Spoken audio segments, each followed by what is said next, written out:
Assalamu alaikum hormatly adamlar. Garaşdy bagly tarap ýurdumyzdaky täzelikler hem habarlar bilen tanışdyrýan Watan habarlary gepleşme başlaýar. Şun hormatly prezident we Serdar Berdimuhammedow ministrler kabinetiniň başlygynyň owa sanagy toplumyny gödäwçilik edýän ornataryny hemde Aşgabat şäheriniň we welaýetlaryň häkimleriniň gatnaşmagyny sanly ulgam arkaly iş maksadyna geçirdi. Onu ýurdumyzyň owa sanagy toplumyna hem paýtagtymyzda şeýle welaýetlerde şunlary alınıp barlayan işler diýarmyda durmuş ykdysaty dönüşdirmegiň mögümlüğini owa hojalyk işlerini talaba laýyk geçirmegiň wajyp meseleleri ara alyp maslahatlaşyldy. Hormatly prezidentime sanly ulgam arkaly geçirilýän iş maksadyny açyp, ilki bilen Aşgabat şäheriniň häkimi Gannymowy güni aragatnaşyga çagyrdy. Häkim şu günler ýurdumyzyň baş şäherine alınıp barlayan işleriň ýagdaýy, ak mermerli Aşgabatda awadanlaşdyryş işleriniň barçy, şunuň bilen baglykda jemaat hojalygynyň gulluklarynın ýerine getirýän işleri, guruluşa alınıp barlayan desgalardaky işleriň depkinlerini güýçlendirmek boýunça ýöňde durýan wezipeleriň durmuşa geçirişi barada hatabat berdi. Döwlet başlarymyza hatabat dinläp, Aşgabat şäherine alınıp barlayan işleriň ähli wagtda nutguruk derejede eýe bolmalygyny bellädi. Hemde şäheriň çäklerini alınıp barlayan guruluşyk işleriniň depkinlerini güýçlendirmegiň zerurdygyny aýtdy. Şunuň bilen baglykda paýtagtymyzda güýük zorluklar döretmek, jemaat hojalygy gullugnyň işini degişli derejede ýola goýmak wezipeleri ýokary derejede amala aşyrylmalydyr. Şeýlekem hormatly prezidentimiz paýtagtymyzyň etraplarynyň häkimleriniň şäheri döwrewap ösürmek bilen bagly meseleleri hemişe bir gödäwçilikde saklamalydyklaryny tapşyrdy. Döwlet başlarymyz ýollary döwrewaplaşdyrmak meselelerining ýüreýän wajypdygyny belläp, bu wagtda şäher häkimine degişli görkezmeler berdi. Hormatly prezidentimiz sewda dükanlaryna işleriň alınıp baryşyna da üns çekip, bu wagtda ýylata hyzmat edilişiniň hilini we medeniyetini ýokarlandyrmak barada bir näçe degişli tapşyryklar berdi. Sonra hormatly prezidentimiz sanly ulgam arkaly geçirilýän iş maslahatyny owagjyk toplumyny şu günler dowam edýän mögümlüğin işler barada mesele geçip, ministrler kabinetiniň başlygynyň owetanagy toplumyny gödäwçilik edýän ornataryny hemde welaýetleriň häkimlerini güni aragatnaşyga çagyrdy. Döwlet başlarymyz ilki bilen Ahal welaýatynyň häkimi Gurbanowyň hatabatyny dinledi.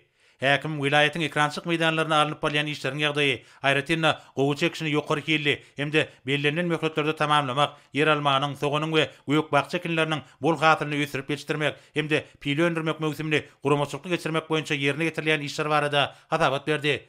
Şeýlekem hatabatyň çäklerini kabul edilen döwlet maksatnamalaryna laýyklykda welaýetde medeni durmuş we öýümçük maksatly deskalaryň, ýaşaýyş jaýlarynyň, ýollaryň hemde suw we lagym raýsaraýjy deskalarynyň guruluşyklarynyň talaby laýyk derejede alınıp barlyanyny barada aýdyldy. Öňde boljak şanly senler, aýratynda türkmen bedewiniň milli bayramy münasibetli meýilleşdirilen bayramçyk şäherlerine görülýän taýýarlyk işler barada maglumatlar hatabatyň ödeni düzdi. Hormatly prezidentime da hatabat dinläp, gowçanyň tokumçylyk işini talaby laýyk alyp barmak we onuň bol hatyr berýän görnüşlerini ösürip ýetişdirmek, paýty öňlüjileriň gowçanyň ýokary hili tokumlary bilen üpsün edilişini bir gödäwçilikde saklamak meselelerine üns çekdi. Döwlet başlarymyz ekrançyk meýdanlaryna haşalatlary, diýankeşlere garşy göreş işleriniň häzirki zamanyň agrarýyň talaplaryna laýyk derejede ýola goýulmalydygyny, şunu biokerhanalaryň mümkinçilikleriniň netijeli peýda alınmalydygyny belledi.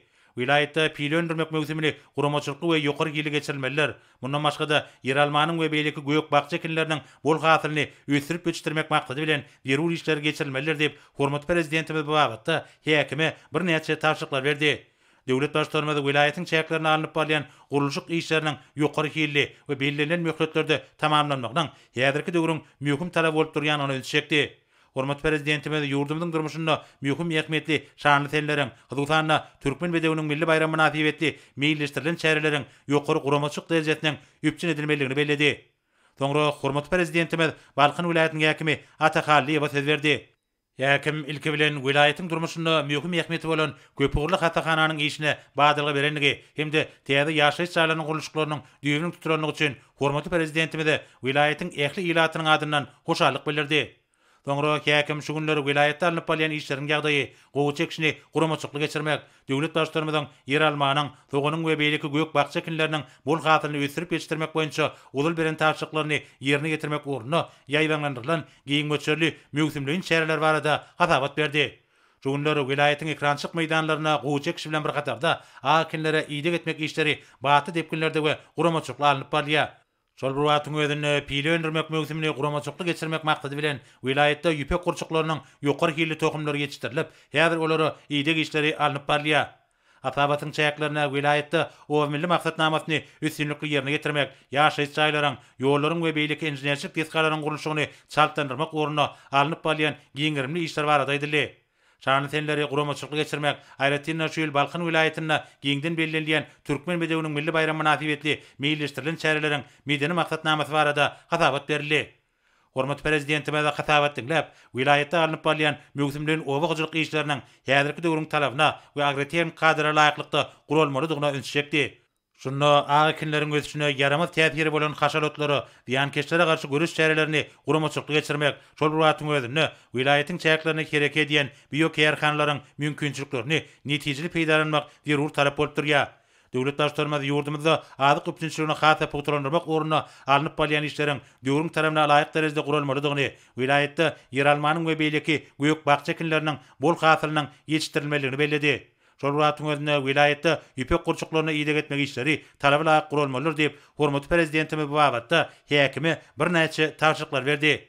Kabul edilen döwlet maksatnamalaryna laýyklykda tebitde medeni durmuş hemde öýrençlik maksatly binalaryň we beýleki durmuşlygyna degişli desgalaryň gurulşyklarynyň talaby laýyk ýagdaýda alınıp barylmagyna möhüm üns berilmelidir.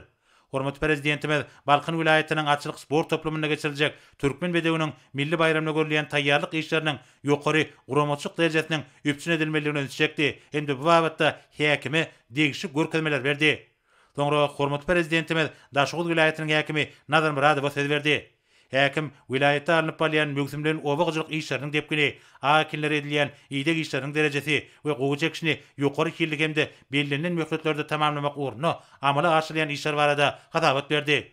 Şeýle hem häkim vilayetiň ekrançyk meýdanlaryna yer almanyň, soganyň we beýleki göýük bagça ekinleriniň bol hasylyny almak ugruna ýerine getirilýän toplumlaryň işler, piýlendirmek mögümine guramaçylyk geçirmek maksady bilen durumça geçirilýän taýýarlyk çäreleri barada hatabat berdi. Vilayetde o milli maksatnamasyna hemde ýurdumyzy 2019-2025 ýyllarda durumçy ykdysadyň ösürmegiň maksatnamasyna laýyklykda gurulşyga alınıp barýan durmuş we öýrençlik maksatly binalaryň, beýleki desgalaryň gurulşyklarynyň dipkinlerini güýçlendirmek boýunça alınıp barýan işler barada hem hatabat berildi. Şeýlekem Daşoğul vilayetinde türkmen bedewiniň milli bayramyna görülýän taýýarlyk işleriniň ýokary guramaçylyk derejesinde alınıp barýany barada aýdyldy. Hormat prezidentime de hatabat dinläp, şu gyzgalanly günlerde ekrançyk meýdanlaryna alınıp balýan işleriň guramaçylykly we ýokary hili geçirilmeginiň geljekki bol hatyryň kepilidigine öňsüçekdi. Şunu buğday eklen meýdanlarda haşalotlary, diýankeşlere garşy görüş çäreleri talaby laýyk ýola goýulmalydyr. Şeýlekem biokerhanlaryň işini hada laýyk derejede alınıp barmagy häzirki döwrüň möhüm talabydyr diýip döwlet başlarymyz bu wagtda häkime bir näçe anyk tawşyklar berdi. Hormat prezidentimiz bir işler bilen bir katarda adyk bolşugyny üpçün etmek boýunça maksatnamanyň çäklaryny yer almadan we beýleki göýük bagça ekinlerinden alınýan hasylyň mukdaryny ýokalandyrmak meselelerining wajypdygyny belledi. Şeýlekem hormat prezidentimiz vilayetde o milli maksatnamasyndan gelip çykan wezipeleriň üstünlükli ýerine getirilmeginiň möhüm talapdygyny belläp, vilayetde 450 orunlyk köpürli hastahananyň we onkologiýa merkeziniň gurulşyklarynyň depkinlerini güýçlendirmek hemde bu işleri bir gözekçilikde saklamak babatda degişli görkezmeler berdi. Döwlet başlarymyz vilayetde türkmen bedewiniň milli bayram münasibetli meýilleşdirilen çäreleriň ýokary guramaçylyk derejesini üpçün etmegi taşyrdy. Soňra hormat prezidentimiz Lewap vilayetining häkimi Aman Geliýewiň hatabatyny dinledi. Häkim şu günleri vilayetde alınıp balýan işleriň ýagdaýy, şol sanyna buğday eklen meýdanlarda aýkinlere agrarien kadraryna laýyklykda ýerine getirilýän ýygyk işleri, gowy çekişini bellenlen möhletlerde we ýokary hili geçirmek ugruna amala aşyrýan giňmeçili çäreler barada hatabat berdi. Häkim hatabatyň başynda döwlet başlarymyzyň ulul beren tawşyklaryna laýyklykda yer almanyň, soganyň we beýleki göýük bagça ekinleriniň ýokary hasylyny ýetişdirmek ugruna ýaýlandyrylan işler barada hem aýtdy. Şeýlekem vilayetde pile öndürmek mögümini guramaçylyk geçirmek üçin ähli zerur işleriň edilýänligi barada hatabat berildi. Bundan başga da häkim häzirki döwürde o milli maksatnamasyndan hemde ýurdumyzda 2019-2025 ýyllarda durumçy ykdysadyň ösürmegiň maksatnamasyndan gelip çykan wezipeleri ýerine getirmegiň çäklaryny, dürli maksatly binalaryň we desgalaryň gurulşyklaryny alınıp balýan işleriň depkinlerini güýçlendirmek ugruna ýerine getirilýän işler barada hatabat berdi. Şeýlekem häkim vilayetde türkmen bedewiniň milli bayram münasibetli meýilleşdirilen çäreler we oňa görülýän taýýarlyk işler barada hatabat berdi. Hormat prezidentime de hatabat dinläp, owagyjylygyna möhüm hemde jogapkärli mögüm bolan aýkinlere ýygyp etmek işlerini we gowy çekişini talaby laýyk geçirmegiň zerurdygyny öňsüçekdi. Şonuň bilen baglykda haşalotlary we ziýankeşlere garşy görüş şäherleriniň degişli derejede ýoly goýulmalygyny tapşyrdy. Şunda vilayetin büyük ýerhanalarynyň mümkinçilikleri netijeli peýda bolmalylar. Hormat prezidentimiz pili öndürmek mögüsüm marada edip büyük gymmatly çygmaýalyň dokmy senagat üçin üren berurdygyny ölçekdi. Hem-de bu urda alınıp bolýan işleriň häzirki döwrüň tarapyna laýyk derejede gurulmalygyny aýtdy.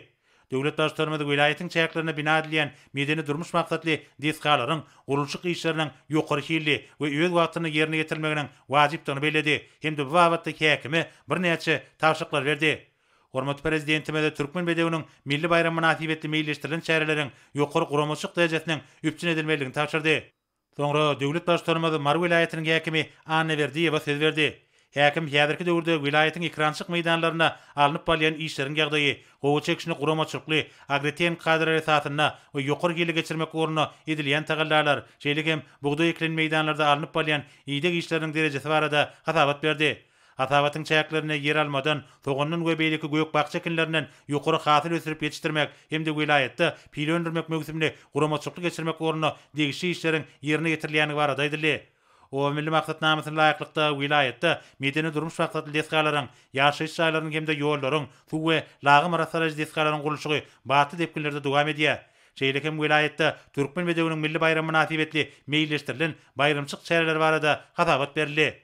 Hormat prezidentime de hatabat dinläp, vilayetiň ekrançyk meýdanlaryna alınıp bolýan mögüsümleriň obagçylyk işleriniň öz wagtyna we ýokary hilli geçirmeginiň wajypdygyny aýratyn bellädi. Şunda aýkinlere ýygyk etmek işleri we gowy çekişini bellenlen möhletlerde guramaçykly hem-de ýokary hilli geçirmek häzirki döwrüň möhüm talap bolup durýar.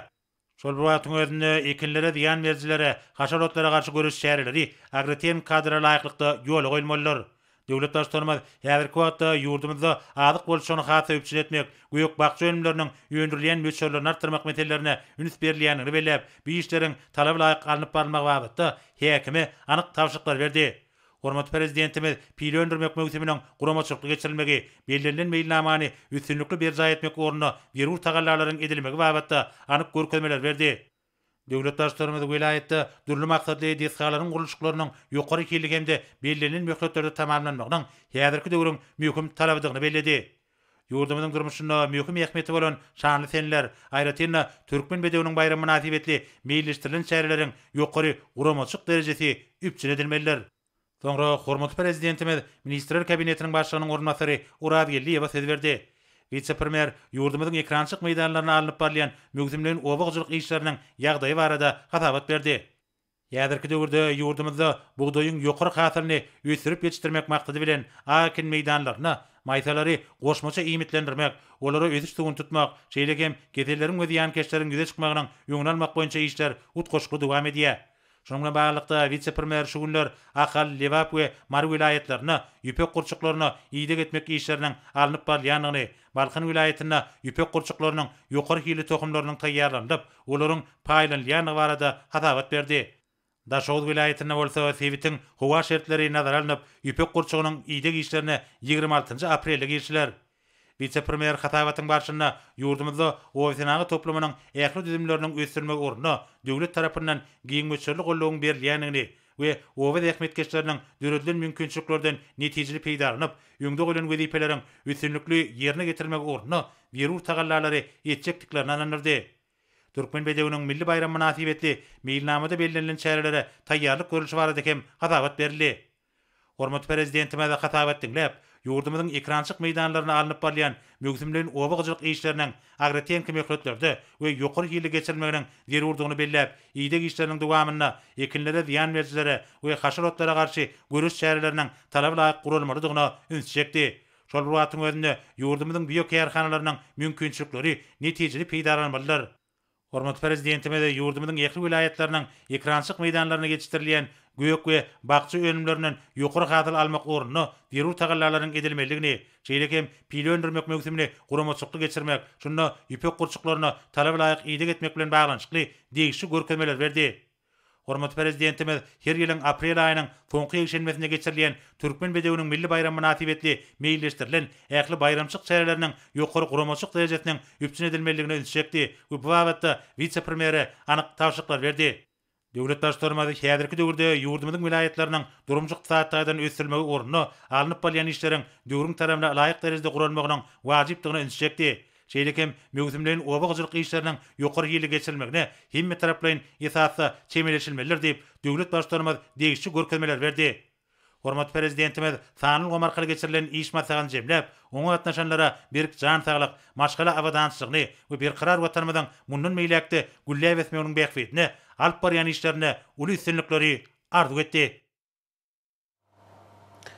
Şuň hormatly prezident we Serdar Berdimuhammedow gahrman arkadamyz bilen bilelikde aýlyň iň ýagşy hasaplanýan mübarek Ramazan aýynda paýtagtymyzda hajy arkadamyzyň taýlaty bilen gurulan Hedret Umar mescidine atasy Melkula aganyň belli münasibetli aglaçar wagty sadaka berdi. Mukaddes Ramazan aýynda arkadagy Serdarymyz Kakady hajy arkadagymyz bilen bilelikde Hedret Umar mescidine geldi. Hedret Umar mescidinde ýurdumyzyň müftisi, hormatly prezidentimiziň atasy Melkula Berdimuhammedowyň jaýynyň cennet, ruhunyň şat bolmagyny dilek edip aýat okudy. Soňra hormatly prezidentimiz we hajy arkadagymyz Türkmenistanyň müftisi bilen gurulmdaş bolup, ýurdumyzyň hormatly ýaşlylarynyň atarlar aşyp gelýän nusgulyk ýörelgeleri häzirki zamanyň ruhuny kybap derejede dowam etmek, üsüp gelýän ýaş nesilleri watandaşlyk ruhuny terbiýelemek meselelerini berur üns bermeliklerini we burada alınıp bolýan işleriň netijeli dowam etmelidigini bellädiler. Ýurdumyzyň müftisi bu ýurda ýöňde durýan weýpeleriň awry bilen ýerine getiriljekdigini aýtdy. Soňra hormatly prezidentimiz we hajy Soňra Türkmenistanyň müftisi Melkula Berdimuhammedowyň ýyl sadakasyna teberek çykdy. Onu Melkula aganyň ýatan ýeriniň ýagty jaýynyň cennet bolmagy dilek edildi. Asarlar aşyp gelýän ýaşy desurlara laýyklykda soňra sadaka gatnaşýanlara milli tagamlar hödüredildi. Adamlar agdy birlikde mukaddes deserhanyň başyna jem bolup hödürlenen tagamlardan dağıtdylar. Bu görnüşler taryhyň dowamyna paýgazly pederlerimiziň döreden we dünýä nusgulyk asyrly ýörelgeleriniň häzirki zamanyň ruhuny kybap derejede dowam edýändiginiň we onuň nesilleriň ara baglanşygy arkaly dowamaty atarlýanynyň aýdyň beýany urildi. Soňra Türkmenistanyň müftisi aýat tügür okap Melkula aganyň ruhunyň şat, jaýynyň cennet bolmagyny, berilen sadakanyň, edilen ýagşy umyt arzularyň büýük bir waryň dergäkinde kabul bolmagyny dilek etdi. Aýat tügür okulandan soňra arkadagy Serdarymyz goý türkmen topragynda hemişe paragatçylyk, agdybirlik we afudyryk bolsun diýip sadaka gatnaşanlaryň ägledine ýene däwrgedek taňar elkasyny aýtdy. Şuň Türkmenistanyň Içeri işler ministrliginiň Melkula Berdimuhammedow adanyň 10 norwurunjy harby bölüminde watanyň göpaly oly içeri işleri edaralarynyň hormatly weterany Melkula Berdimuhammedowyň nusgulyk ömür ýoluna bagşlanan atalaryň görelmesi nesilleriň döwletlilik ýörelgesi ady bilen maslahat geçirildi. Oňa ýurdumyzyň harby we hukuk goraýjy edaralarynyň harby guruluşlary we işgärleri, jemgyýetçilik guramallarynyň köpçüliklerini habar berişdirýärleriniň wekilleri dürüjülük işgärleri gatnaşdylar. Ýurdumyzyň içeri işler edaralaryna uzak ýyllaryň dowamyna işläp, watany gulluk etmeň nusgulyk mektebini döreden insanyň ömürkemde zähmet ýoluna bildirilýän belin sarpanyň nişany bolan bu çäräniň aýratyn manysy bar. Paýtatymyň gödül kunjegynyň birine ýerleşýän harby bölümde guralan çäre, içeri işler edaralarynyň hormatly weterany, amsan perwerligiň belin nusgasyny görkezden hemde ýaş hawry gullukçylar üçin görelli äwürlen Melkula Berdimuhammedowyň ýadygaryny gül deselerini goýmakdan başlandy. Soňra Melkula Berdimuhammedow adanyň 10 norwurunjy harby bölüminiň Medine döýünni içeri işler edaralarynyň hormatly weterany Melkula Berdimuhammedowyň nusgulyk ömür ýoluny watanymyzyň hemde halkymyzyň öňünde bitiren hyzmatlaryna başlanan atalaryň görellisi, nesilleriň döwletlilik ýörelgesi ady bilen maslahat geçirildi. Maslahatyň başynda gahrman arkadamyzyň atamyň atly goşgy esasyna ödüredilen aýdym ýaňlandy. Bu aýdym hajy arkadamyzyň mehriban kyblasynyň ömür ýolunyň watana, il halkymyza eden hyzmatlarynyň hemde Melkula Berdimuhammedowyň döreden mertlik, tuton ýerlik, gaýratlyk, ruhy bilentlik, insan perwerlik mektebiniň mertebesine bildirilen mukaddes sena bolup ýaňlandy. Çykyş edenler içeri işler edaralarynyň hormatly weterany Melkula Berdimuhammedowyň geçen malyny ömrüniň ýaşlary mukaddes harby kasama göpalyk derejesinde terbiýelemekde, olarda mehriban watanymyza bolan söýgüni potulandyrmakda aýratyn ähmiýetlidigini bellediler. Belenşi ýaly watanyň wepaly ogly Mälikguly Berdimuhammedow Türkmenistanyň içeri işler edaralaryna uzak ýyllaryň dowamyna bir kemsiz tutan ýerli zähme çekip, ýaşlary zähmeseýörlük, watana wepalyk ruhuny terbilemekde uly hyzmatlar götürdi. Baý iş tejribesi, bilen adamkärçiligi, insanperwer häsiýetler hemde başarnygy bilen içeri işler edaralarynyň veteranlarynyň, hemde hukuk goraýjy edaralarynyň işgärläriniň şeýrede halk köpçüliginiň içinde uly awra ýyganynyň muallim, ilhalar insan hökmünde tanalýan Mälikgulagy watana, halka hyzmat etmeň belent nusgasyny görkezdi. Masada nazlar hormatly belent serkarda başymyzyň mehriban atasynyň watana wepaly gulluk etmeň nusgasyny öwürlen, beýik işlerini münasip derejede dowam etmegi özler üçin mukaddes borç hasaplaýanyklaryny bellediler. Munyň özi hormatly belent serkarda başymyzyň mehriban atasynyň halkyň öňünde bitiren hyzmatlaryna, oň asyrly adamkärçilik häsiýetlerine, watana, halkymyza wepaly gulluk etmekde nusgaly görülesine aýratyn sarpy goýulýanynyň aýdyň nişanyny öwürli. Hemde beýik insanyň nusgaly ömür, zähmet ýolunyň halkymyzyň aýratyna ýaş garby gullukçylaryň kalbyna müdümlik ornalanynyň nowatdaky beýan oturýar. Gahraman arkadamyzyň atalaryň öwüt ünlewlerini, nesihatlaryny awra bilen ýerine ýetirmeň nesilleriň ogulluk borjy, perzentlik pardy diýip bellemegine çuňur many bar. Hormatly arkadamyzyň paýhatly jümlelerinden ruhlanyp, maslahatda çykyş edenler, şöhraty pederlerimiziň nesilleri üçin hemişe ruhy dayançdygyny aýratyn bellediler. Ata-babalarymyzyň goýan ýol ýörelgeleri, ruhy mirasy, nurany ady, zurriýatlar üçin öçmejek nur, ýagdy şamçyragdyr. Dawaralma satyň dowamyna Türkmenistanyň içeri işler ministrliginiň aýdymçylarynyň ýerine ýetirmeklerine Mälikguly Berdimuhammedowyň köp ekeliň dänäni, urş bolmasyn atly goşgularynyň esasyna döredilen aýdymlar ýaňlandy. Mehriban insanyň ýarym asyrdan gowrak wagt mundan ozal döreden goşgularynyň häzirki döwürde ähmetini ýitirmeýänini bellemek ýakynmydyr. Beýik insanyň döreden eserlerine mehriban watana, ene topraga, halkymyzyň bagtyar durmuşyna bolan söýgi öz beýana tapypdyr. Bu bolsa özüniň manyly ömri bitiren ajaýyp hyzmatlar hemde insan perwerligi bilen halkyň kalbyna müdümlik ornalan Mälikguly aganyň beýik insanyny aňladýar. Şeýlede maslahat gahraman arkadamyzyň döwlet goşu romany esasyna taýýarlanan edebi sazyş kysslaryny goşdy. Şeýlede maslahatda Mälikguly aganyň nusgalyk ömri atly edebi sazyş kysguraldy. Soňra dawratnyjylar Türkmenistanyň içeri işler ministrliginiň Mälikguly Berdimuhammedow adanyny 10-nollarynjy harby ölüminiň hemde çoğunly ýaşaýjy toplumynyň içeri işler ministrliginiň Mälikguly Berdimuhammedowyň adyny göterýän ýaşaýjy toplumynyň muzeýlerine bolup, içeri işler edaralarynyň hormatly weterany Mälikguly Berdimuhammedowyň ömür ýoly bilen bagly gymmatlyklary bilen tanışdylar. Hemde mehriban insanyň gulluk ýyllaryna ulanan moto uluglarynyň hemde afta uluglarynyň sergisini synadilar. Hormatly belin serkada başymyzyň mehriban atasy, içeri işler edaralarynyň hormatly weterany Mälikguly Berdimuhammedow ömrüni ýylnyň günniň awadan durmuşda ýaşama uğruna halal zähmete bagş eden ajaýyp insan hökmünde diňe bir içeri işler edaralarynyň işgärläriniň däl, eýsem ähli halkymynyň kalbyna müdüm ýaşar. Şun paýtatymyzda ýeri guramanyň Senagatçylar we Telekeçiler birleşmesiniň döredilmeginiň 14 ýylyna başlanyny sergi tamamlandy. Serginiň baş maksady telekeçiligiň mümkinçiliklerini artdyrmakdan, maýy goýumlaryny geljegi uly tasamalaň durmuşa geçirilmegine gönükdirmekden ibaratdyr. Türkmenistanyň telekeçilik urgumynyň hemme tarapdan ösürilmegi, häzirki zamana bazar gurallarynyň giňden ornaşdyrmagyny hasabyna, hususy urgumyň ornunyň berkitilmegi, hormatly prezidentiň amal aşyrýany durmuş ykdysady syýasatynyň ileri tutulýan uğurlarynyň biridir. Türkmenistanyň Senagatçylar we Telekeçiler birleşmesiniň sergisi milli ykdysadyýetmeden döwlete dahalsyz urgumyny ösürmekde, amal aşyrýany öňüň özgertmelerini aýdyň beýany boldy. Senagatçylar we Telekeçiler birleşmesiniň azalarynyň önümçilik kuwatlygyny açyp görkezden sergide telekeçiligiň dürli urunşy önürip başlanan täze önümleriniň ýüzden gowragyny görmek boldy. Serginiň baş maksady telekeçiligiň mümkinçiliklerini artdyrmakdan, maýy goýumlaryny geljegi uly tasamalaň durmuşa geçirilmegine gönükdirmekden ibaratdyr. Bayi serginin häsiýetli aýratynlygy oňa dowamyna ýerli kampaniýalaryň hemme daşary ýurtda hyzmatdaşan arasyna sowda boýunça iki tarapyn şertnamalaryň baglaşylmagdyr. Şunu ýurdumyzyň hususy önümenejiligiň daşary ýurt kampaniýalary bilen umum bahasy Amerikanyň Birleşen Ştatlarynyň 145 milyon 398 min $770 barabar bolan 63 tane şertnamany baglaşanyny bellemek gerek. Şolardan 16-sy bahasy 3 milyon 247 min 441 Amerikanyň Birleşen Ştatlarynyň dollaryna barabar bolan eksport şertnamasydyr. 47-si bolsa bahasy Amerikanyň Birleşen Ştatlarynyň 142 milyon 151 min $329 barabar bolan import şertnamasydyr. Sergiň jemleri boýunça has tapawutlanan telekeşleri degişli guwanamalar tapawutlanýar nişanlary goşurly. Çykyş edenler hormat prezident bilen ulugymy ösürmäge berýän uly gollaw üçin sag bolsun aýtdylar. Gözden geçirilişin esasy maksady kiçik we orta telekeşligi ösürmekde gazananan üstünlikleri.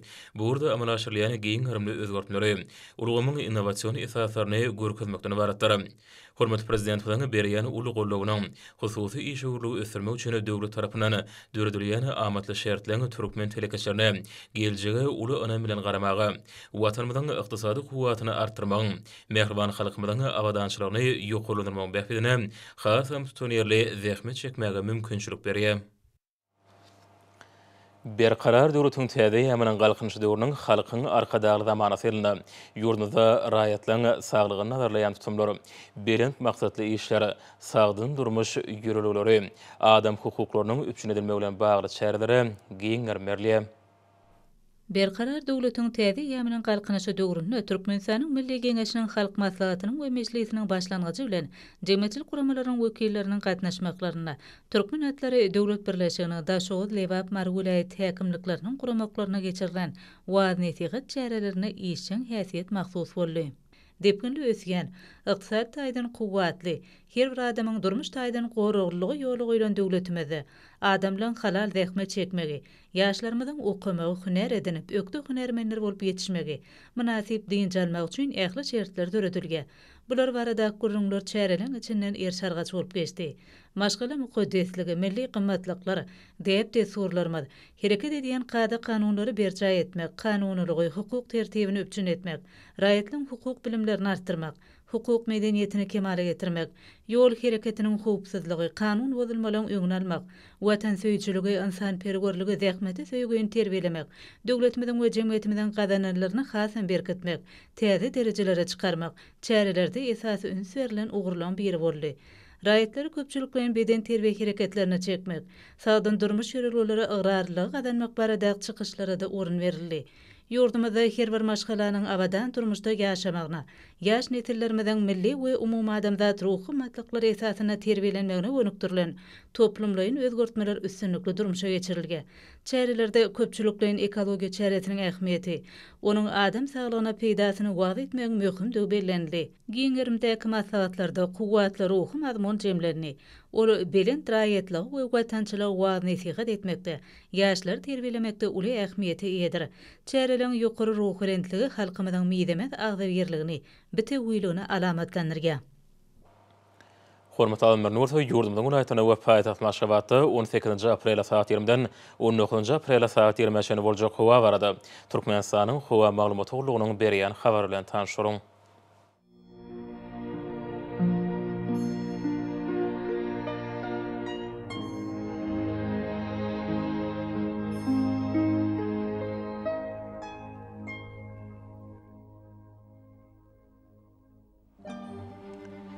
Balkan ulaýatyna üýtgap berýän burutlyk howa alyp günortagy nordan telegi sekundda 7-12 metr ýetýän şemal utar. Howa ijatyna 10-15 gradus gündüzine 20-25 gradus kinariýa etraparyna 16-21 gradus maýry bolar.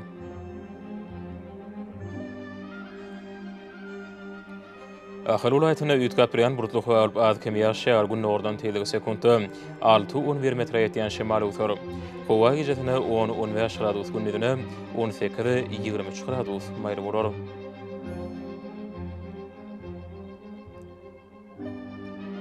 Mar vilayatyna üýtgap berýän burutlyk howa alyp ýaşaýar Demirgazyk gün batardan telegi sekundda 6-11 metr ýetýän şemal utar. Howa ijatyna 9-14 gradus gündüzine 14-19 gradus maýry bolar.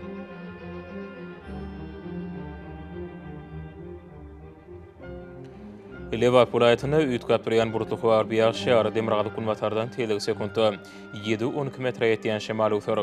Hava gecesine 11-16 gradus gündüzüne 19-24 gradus mayr bolur.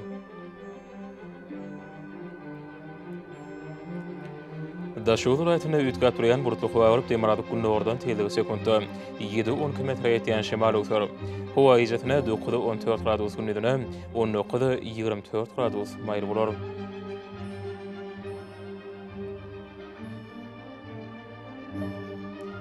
Paytaht Aşgabatda ütkap duran burutluq hava gündüz ordan teylik sekunda 7-9 metre yetiyen şemal uçur. Hava gecesine 10-10 gradus gündüzüne 20-20 gradus mayl bolur.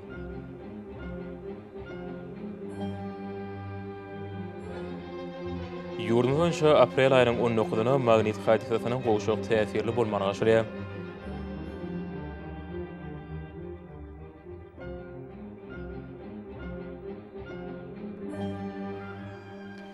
Edil vatandaşlar yaz pasyny günüň dowamında howanyň derejesiniň ütgeýändigini nazara alyp pasylaryň aýratynlyklaryna laýyklykda geýinmegi. Şeýle hem häzirki wagtda howada tozan bölejikleriniň hadadan 4 götürüm artmagy we howanyň akymynyň ütgemegi bilen baglanyşykly. Howa şertleriniň adamyň bedenine ýetirip biläjek oňoýsal täsirleriniň öňüne almak maksady bilen agyz burun örtügini ulanmakly maslahat berýär. Howpsuz bolany 2 metr araçagy berjay etmek, elleri arasda saklamak zerurdur. Mehriban ileşeri, bulary berk berjay etseňiz, ýylyň islenik pasyna öz saglyňyzy gorap bilersiňiz. Mehriban adamlar, şunundan watan habarlary başymyza jemleýäs. Berkarar döwletiň täze ýamynyň galkynyşy döwründe ata watanymyza Türkmenistan ähli wagtlarda ösüşýär. Ähli ösüşleň ödenine bolsa halkyň behgidi bar. Çünki biziň ýurdumyzda döwlet adam üçindir. Hoş sag bolun, edidileşer.